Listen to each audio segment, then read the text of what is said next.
Big boss season 12 ಈ ಬಾರಿ ಅನಿರೀಕ್ಷಿತವಾಗಿರುತ್ತೆ ಅನ್ನೋದನ್ನ ಈ ಮೊದಲೇ ಹೇಳಲಾಗಿತ್ತು. ಅದರಂತೆಯೇ ವೈಲ್ಡ್ ಕಾರ್ಡ್ ಎಂಟ್ರಿಯ ಆಗಮನ ಆಗಿದೆ. ಇನ್ನು ಈಗ ಆಲ್ರೆಡಿ 4 ಜನ ಬಿಗ್ ಬಾಸ್ ಮನೆಯಿಂದ ಹೊರಗೂ ಬಂದ್ಬಿಟ್ಟಿದ್ದಾರೆ. ಸೊ ಹೀಗಿರಬೇಕಾದ್ರೆ 4ರಿಂದ 5 ಜನ ಬಿಗ್ ಬಾಸ್ ಮನೆಯಿಂದ ಈಗ ಹೊರಗಡೆ ಬಂದಿದ್ದಾರೆ. ಸೊ ಹೀಗಿರಬೇಕಾದ್ರೆ ವೈಲ್ಡ್ ಕಾರ್ಡ್ ಎಂಟ್ರಿ ಆದವರು 3. ಆ 3 ಯಾರು, ಅವ್ರ ಹಿನ್ನೆಲೆ ಏನು, ಯಾಕೆ ಅದೇ 3ರನ್ನ ವೈಲ್ಡ್ ಕಾರ್ಡ್ ಎಂಟ್ರಿ ಮುಖಾಂತರವಾಗಿ ಕರ್ಕೊಂಡು ಬಂದರು, ಇನ್ನೂ ವೈಲ್ಡ್ ಕಾರ್ಡ್ ಎಂಟ್ರಿ ಮುಖಾಂತರವಾಗಿ ಬರೋರು ಇದ್ದಾರಾ, ಬಿಗ್ ಬಾಸ್ ಮನೆಯಲ್ಲಿ ಈಗಿರೋರಿಗೆ ಮುಂದಿನ ವಾರ ಮತ್ತು ಗೇಟ್ ಪಾಸ್ ಸಿಗುತ್ತಾ, ಈ ಬಾರಿಯ ಬಿಗ್ ಬಾಸ್ ಬಹಳ ವಿಭಿನ್ನವಾಗಿರತ್ತಾ, ಈಗ ಬಂದಿರುವಂತಹವರ ಹಿನ್ನೆಲೆ ಏನು ಅನ್ನೋದ್ರ ಬಗ್ಗೆ ಈ ವಿಡಿಯೋದಲ್ಲಿ ಹೇಳ್ತಾ ಹೋಗ್ತೀವಿ. ಆದರೆ ಇಲ್ಲಿವರೆಗೂ ನಿಮ್ಮ ಮೆಗಾ ಸುದ್ದಿಯನ್ನು ಸಬ್ಸ್ಕ್ರೈಬ್ ಮಾಡಿಲ್ಲ ಅಂದರೆ ಈಗಲೇ ಸಬ್ಸ್ಕ್ರೈಬ್ ಮಾಡಿ, ಹೆಚ್ಚಿನ ಮಾಹಿತಿಗಾಗಿ ಬೆಲ್ ಐಕಾನ್ ಪ್ರೆಸ್ ಮಾಡೋದನ್ನು ಮರಿಬೇಡಿ. ಎಸ್, ಈ ಬಾರಿಯ ಬಿಗ್ ಬಾಸ್ ಎಲ್ಲ ಸೀಸನ್ ಬಿಗ್ ಬಾಸ್ ರೀತಿ ಅಲ್ವೇ ಅಲ್ಲ ಅನ್ನೋದನ್ನು ಈ ಹಿಂದೆನೇ ಹೇಳಲಾಗಿತ್ತು. ಅದರಂತೆಯೇ ಈ ವರ್ಷ ಬಹಳ ಡಿಫ್ರೆಂಟ್ ಆಗಿದೆ. ವೈಲ್ಡ್ ಕಾರ್ಡ್ ಎಂಟ್ರಿ ಅನ್ನೋದು ಯಾವಾಗಲೂ ಈ ಸೀಸನ್ನು ಅಥವಾ ಈ ಶೋನ ಎಂಡಲ್ಲಿ ಇರ್ತಿತ್ತು. ಆದರೆ ಈ ಬಾರಿ 2-3 ವಾರಕ್ಕೇನೆ ವೈಲ್ಡ್ ಕಾರ್ಡ್ ಎಂಟ್ರಿ ಆಗಿದೆ. ಅದರಲ್ಲೂ ಒಬ್ಬರಲ್ಲ ಇಬ್ಬರಲ್ಲ 3 ಎಂಟ್ರಿ ಆಗಿದೆ. ಆ 3ರನ್ನೇ ಯಾಕೆ ಆಯ್ಕೆ ಮಾಡಿ ಕರ್ಕೊಂಡು ಬಂದರು ಅಂದರೆ ಬಿಗ್ ಬಾಸ್ ಮೊದಲೇ ಪ್ರಿಪೇರ್ ಆಗಿದ್ರ, ಈ ವರ್ಷದ ಬಿಗ್ ಬಾಸ್ ಸೀಸನ್ 12 ಹಿಟ್ಟಾಗಿಲ್ಲ ಅಂತಂದರೆ ಅರ್ಧಕ್ಕರ್ಧ ಜನನ ರಿಪ್ಲೇಸ್ ಮಾಡೋಣ ಅಂತ. ಹಾಗಾಗಿ ಯಾರ್ಯಾರು ಕಂಟೆಂಟ್ ಕೊಡ್ತಿಲ್ಲ, ಯಾರಿಂದ TRP ಸಿಗ್ತಾ ಇಲ್ಲ, ಅವರಿಗೆಲ್ಲರಿಗೂ ಗೇಟ್ ಪಾಸ್ ಕೊಡಬೇಕು ಅನ್ನೋದನ್ನು ಪ್ಲ್ಯಾನ್ ಮಾಡಲಾಗಿತ್ತಾ, ಮೊದಲೇ ಶಾರ್ಟ್ ಲಿಸ್ಟ್ ಮಾಡಲಾಗಿತ್ತಾ ಅನ್ನುವಂಥ ಪ್ರಶ್ನೆಗೆ ಈಗ ಉತ್ತರ ಸಿಗ್ತಾ ಇದೆ. ಹೌದು, ಬಿಗ್ ಬಾಸ್ ಮೊದಲೇ ಒಂದಷ್ಟು ಮಂದಿಯನ್ನು ಆಯ್ಕೆ ಮಾಡ್ಕೊಂಡಿದ್ರು. ಮೊದಲ ಹಂತದಲ್ಲಿ ಇವರಿಷ್ಟು ಜನ ಹೋಗಲಿ, ಯಾರು ಚೆನ್ನಾಗಿ ಆಟ ಆಡಲ್ವೋ ಅವ್ರನ್ನ ವಾಪಸ್ ಕರ್ಸ್ಕೊಳ್ಳೋಣ, ರಿಪ್ಲೇಸ್ಮೆಂಟ್ ಆಗಿ ವೈಲ್ಡ್ ಕಾರ್ಡ್ ಎಂಟ್ರಿ ಅವ್ರನ್ನ ಕಳಿಸೋಣ ಅಂತ. ಸೊ ವೈಲ್ಡ್ ಕಾರ್ಡ್ ಎಂಟ್ರಿ ಅಂದರು ಯಾವಾಗಲೂ ಅರ್ಧಕ್ಕೆ ಬರ್ತಾ ಇದ್ರು. ಅದಾದಮೇಲೆ ಅವ್ರು ತುಂಬ ಚೆನ್ನಾಗಿ ಆಟ ಆಡಿದ್ರು, ಅವ್ರಿಗೆ ಪ್ರೈಸ್ ಸಿಕ್ಕಿದ್ರು ಇವ್ರು ಅರ್ಧಕ್ಕೆ ಬಂದವರು ಅಂತ ಹೇಳ್ತಾ ಇದ್ರು. ಬಟ್ 1ನೇ ವಾರ, 2ನೇ ವಾರ, 3ನೇ ವಾರಕ್ಕೆ ವೈಲ್ಡ್ ಕಾರ್ಡ್ ಎಂಟ್ರಿ ಅವ್ರು ಬಂದ್ಬಿಟ್ರೆ ಇವರು ಮೊದಲಿಂದಲೂ ಇದ್ರು ಅನ್ನೋ ಥರನೂ ಇರುತ್ತೆ. ಸೊ ಆ ಕಾರಣಕ್ಕಾಗಿ ಬಿಗ್ ಬಾಸ್ ಈ ಬಾರಿ ವೈಲ್ಡ್ ಕಾರ್ಡ್ ಎಂಟ್ರಿನ ಬಹಳ ಬೇಗ ಮಾಡಿದ್ದಾರೆ. ಇನ್ನೊಂದು, ಯಾರ್ಯಾರು ಕಂಟೆಂಟ್ ಕೊಡದೆ ಸುಮ್ಮನೆ ಮೂಲೆಯಲ್ಲಿ ಕೂತಿರ್ತಾರೋ ಅವ್ರನ್ನ ಇಟ್ಕೊಂಡು ತಾನೇ ಉಪಯೋಗ ಇಲ್ಲ ಅಂತ ಕಳಿಸಲಾಗಿದೆ. ಹಾಗೆ ನೋಡಿದ್ರೆ ಅಶ್ವಿನಿ ಮತ್ತು ಮಂಜು ಭಾಷಿಣಿ, ಹಾಗೆಯೇ ಡಾಗ್ ಸತೀಶು, RJ ಇವ್ರು ಯಾರೂ ಕೂಡ ಕಂಟೆಂಟ್ ಕೊಟ್ಟಿದ್ದಿಲ್ಲ. ಅದಕ್ಕೆ ಅವರೆಲ್ಲರೂ ವಾಪಸ್ ಕರೆಸಲಾಗಿದೆ. ಈಗ ಹೋದವರು ಕಂಟೆಂಟ್ ಕೊಡ್ತಾರೆ ಅಂದರೆ ಖಂಡಿತವಾಗಿಯೂ ಕಂಟೆಂಟ್ ಕೊಡ್ತಾರೆ. ಯಾಕಂದರೆ ಒಬ್ರಿಗಿಂತ ಒಬ್ಬರು ಚಾಲಾಕಿಗಳಿದ್ದಾರೆ.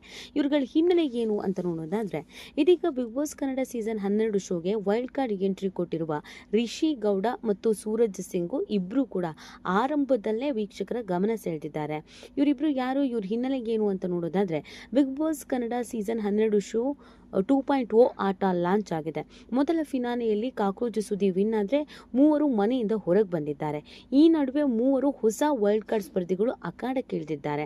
ಹಾಗಿದ್ರೆ ಸ್ಪೋರ್ಟ್ಸ್ ಹಿನ್ನೆಲೆಯನ್ನು ಹೊಂದಿರುವಂಥ ರಿಷಿಯನ್ನು ಯಾಕೆ ಕರ್ಕೊಂಡು ಬಂದರು ಅಂತ ನೋಡೋದಾದರೆ, ರಿಷಾ ಈಗ ಬಂದವರು. ರಿಷಾ ಗೌಡ ಮೂಲತಃ ಅಥ್ಲೀಟ್ ಆಗಿದ್ದಾರೆ.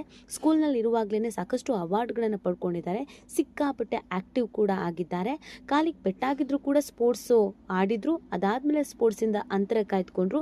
ಅದಾದ ನಂತರ ಅವರು ಮಾಡಲಿಂಗ್ ಕ್ಷೇತ್ರಕ್ಕೆ ಎಂಟ್ರಿ ಕೊಟ್ಟರು. ಮಿಸ್ ಕರ್ನಾಟಕ 2020 ರನ್ನರ್ ಅಪ್ ಆಗಿರುವಂಥ ರಿಷಾ ಗೌಡ ರಂಗಭೂಮಿಯ ನಂಟನ್ನು ಕೂಡ ಹೊಂದಿದ್ದಾರೆ. ಈಗಾಗಲೇ ಬಿಗ್ ಬಾಸ್ ಮನೆಯಲ್ಲಿ ಗ್ಲಾಮರಸ್ ಸ್ವಲ್ಪ ಕಮ್ಮಿ ಅಂತ ಹೇಳ್ತಾ ಇದ್ದಾರೆ. ಇರೋದು ಒಬ್ಬರು ಸ್ಪಂದನ, ಅವರನ್ನು ಹೊರತುಪಡಿಸಿದ್ರೆ ಹೇಳಿಕೊಳ್ಳುವಂಥ ಗ್ಲಾಮರ್ ಯಾರೂ ಇಲ್ಲ. ಜಾಹ್ನವಿ ಇದ್ರೂ ಕೂಡ ಯಾಕೋ ಅವರ ಆ್ಯಟಿಟ್ಯೂಡ್ ಕೆಲವರಿಗೆ ಇಷ್ಟ ಆಗ್ತಾ ಇಲ್ಲ. ಸೊ ಹಾಗಾಗಿ ಈ ಸೀಸನ್ನಲ್ಲಿ ಚೆನ್ನಾಗಿರುವಂಥ ಹುಡುಗಿ ಯಾರಾದರೂ ಬೇಕು. ಅದ್ರ ಜೊತೆಗೆ ಜಗಳ ಗಂಟೆ, ಸಂಗೀತ, ನಮ್ರತಾ, ಭವ್ಯ ಈ ಥರ ಎಲ್ಲ ಇದ್ದಂಥ ಬಿಗ್ ಬಾಸ್ನಲ್ಲಿ ಈಗಿರುವವರು ತೀರಾ ಸಪ್ಪೆ ಅಂತ ಅನ್ನಿಸ್ತಾ ಇದ್ದಾರೆ. ಆ ಕಾರಣಕ್ಕೆ ಜಗಳ ಮಾಡೋರು, ಜಗಳ ಗಂಟೆ ಯಾರಾದರೂ ಬೇಕು ಅನ್ನುವಂಥದ್ದು ಮೊದಲೇ ಪ್ಲ್ಯಾನ್ ಆಗಿತ್ತು. ರಿಷಾ ಅವರು ಸಿಕ್ಕಾಪಟ್ಟೆ ಅಗ್ರೆಸಿವ್ ಆಗಿದ್ದಾರೆ. ಎಲ್ಲ ಟಾಸ್ಕನ್ನು ಕೂಡ ಅದ್ಭುತವಾಗಿ ಆಡ್ತಾರೆ, ನೋಡೋದಕ್ಕೂ ಚೆನ್ನಾಗಿದ್ದಾರೆ. ಆಮೇಲೆ ಅವರೇ ಹೇಳ್ದಂಗೆ ಹರ್ಟ್ ಮಾಡುವ ಸ್ಥಿತಿ ಬಂತು ಅಂದರೂ ನಾನು ಅವರು ಇವರು ಅಂತ ನೋಡಲ್ಲ, ಯಾರಾದರೂ ಹರ್ಟ್ ಮಾಡೇ ಮಾಡ್ತೀನಿ. ಯಾರ ಜೊತೆಗೂ ಫ್ರೆಂಡ್ಶಿಪ್ ಮಾಡ್ಕೊಳ್ಳೋಕೆ ನಾನು ಇಲ್ಲಿಗೆ ಬಂದೇ ಇಲ್ಲ. ನನ್ನ ಆಟ ಏನಿದೆ, ನನ್ನ ಆಟವನ್ನು ಆಡೋದಕ್ಕೆ ಅಂತ ನಾನು ಬಂದಿದ್ದೀನಿ ಅಂತ ಹೇಳಿದ್ದಾರೆ. ಬಿಗ್ ಬಾಸ್ ಮುಖಾಂತರ ಜನರ ಪ್ರೀತಿಯನ್ನು ಸಂಪಾದಿಸಬಹುದು, ಅದಕ್ಕಾಗಿ ನಾನು ಬಂದಿದ್ದೇನೆ. ಮಾಡಲಿಂಗ್ ಮಾಡ್ತಾ ಇದ್ದೆ, ಆನಂತರ ಸಿನಿಮಾ ರಂಗಕ್ಕೆ ಕಾಲಿಟ್ಟಿದ್ದೇನೆ. ಓಂ ಪ್ರಕಾಶ್ ರಾವ್ ನಿರ್ದೇಶನದ ಕ್ರೇಜಿ ಕೀರ್ತಿ ಅನ್ನುವ ಸಿನಿಮಾದಲ್ಲಿ ಮೊದಲು ನನಗೆ ಚಾನ್ಸ್ ಸಿಕ್ತು. ನಾನು ಯಾಕೆ ಬಿಗ್ ಬಾಸ್ ಶೋಗೆ ಹೋಗಬಾರ್ದು ಅಂತ ಮೊದಲಿನಿಂದಲೂ ಇತ್ತು. ನನ್ನ ಆಟವನ್ನು ನಾನು ಆಡ್ತೀನಿ, ನಿಮ್ಮ ಆಟವನ್ನು ನೀವು ಆಡಿ. ಯಾರಿಗಾದರೂ ಹರ್ಟ್ ಮಾಡುವ ಸ್ಥಿತಿ ಬಂತು ಅಂತಂದರೆ ಖಂಡಿತವಾಗಿಯೂ ನಾನು ಹರ್ಟ್ ಮಾಡೇ ತೀರ್ತೀನಿ ಅಂತ ರಿಷಾ ಹೇಳಿದ್ದಾರೆ. ಸೊ ಅಲ್ಲಿಗೆ ರಿಷಾ ಅವರು ಸಿಕ್ಕಾಪಟ್ಟೆ ಜೋರಿದ್ದಾರೆ ಅನ್ನೋದು ಗೊತ್ತಾಗ್ತಾ ಇದೆ. ಅಶ್ವಿನಿ ಗೌಡಗೂ ಜಾಹ್ನವಿಗೂ ಇವರಿಗೂ ಜಗಳ ಬೀಳೋದ್ರಲ್ಲಿ ಡೌಟೇ ಇಲ್ಲ ಅನ್ನೋದನ್ನು ಹೇಳಲಾಗ್ತಾ ಇದೆ. ಇನ್ನೊಬ್ಬ ಸ್ಪರ್ಧಿ ಬಂದು ಅವರು ಸೂರಜ್ ಸಿಂಗ್. ಇವರು ಮೈಸೂರಿನ ಹುಡುಗ ಅನ್ನೋದು ಅನೇಕರಿಗೆ ಗೊತ್ತಿಲ್ಲ. ಇವರು IT ಉದ್ಯೋಗಿಯೂ ಕೂಡ ಹೌದು. ಫಿಟ್ನೆಸ್ ಫ್ರೀಕ್ ಮಾಡೆಲ್ ಕೂಡ ಆಗಿರುವ ಸೂರಜ್ ಸಿಂಗ್ ಈಗ ಬಿಗ್ ಬಾಸ್ ಮನೆಗೆ ಕಾಲಿಟ್ಟಿದ್ದಾರೆ.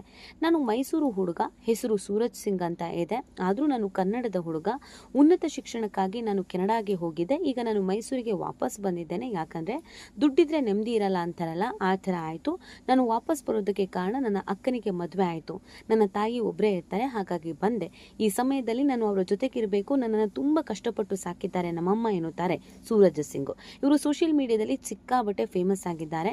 ನಾನು ಕೆನಡಾಗೆ ಹೋದಾಗ ನನ್ನ ಶಿಕ್ಷಣದ ಜೊತೆಗೆ ನನ್ನ ಖರ್ಚು ವೆಚ್ಚಗಳನ್ನು ಕೂಡ ನೋಡ್ಕೊಳ್ಬೇಕಾಗಿತ್ತು. ಆ ಕಾರಣಕ್ಕಾಗಿ ನಾನು ಅಲ್ಲಿ ಕೆಲಸ ಹುಡುಕುವಾಗ ನನಗೆ ಶೆಫ್ ಆಗುವಂಥ ಚಾನ್ಸ್ ಸಿಕ್ತು. ನಾನು ನೋಡೋಕೆ ಸಾಫ್ಟ್ ಅನಿಸ್ಬೋದು, ಆದರೆ ನಾನು ಮಿರರ್ ಥರ ಚೆನ್ನಾಗಿರುವವರ ಜೊತೆ ಚೆನ್ನಾಗಿರ್ತೀನಿ. ನಾನು 9 ರಿಂದ 5 ಕೆಲಸದ ಬದಲು ಸ್ವಂತವಾಗಿ ಏನಾದರೂ ಮಾಡಬೇಕು ಅಂದ್ಕೊಂಡಿದ್ದೇನೆ.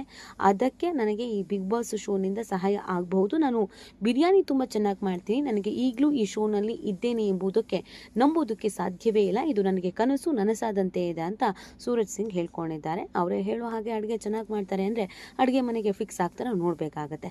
ಒಟ್ಟಿನಲ್ಲಿ ವೈಲ್ಡ್ ಕಾರ್ಡ್ ಎಂಟ್ರಿಯಿಂದ ಬಂದವರು ಬಿಗ್ ಬಾಸ್ ಆಟಗಳನ್ನ ಬದಲಿಸ್ತಾರಾ, ಎಲ್ರಿಗೂ ಕೌಂಟರ್ ಕೊಡ್ತಾರಾ, ಏನಾಗುತ್ತೆ ಅನ್ನೋದನ್ನು ಕಾದು ನೋಡಬೇಕು. ಈ ಬಗ್ಗೆ ನಿಮ್ಗೇನು ಅನ್ಸುತ್ತೆ ಅನ್ನೋದನ್ನು ನೀವು ಕೂಡ ಕಮೆಂಟ್ ಮಾಡಿ ನಿಮ್ಮ ಅನಿಸಿಕೆ ಮತ್ತು ಅಭಿಪ್ರಾಯವನ್ನು ತಿಳಿಸಬಹುದು.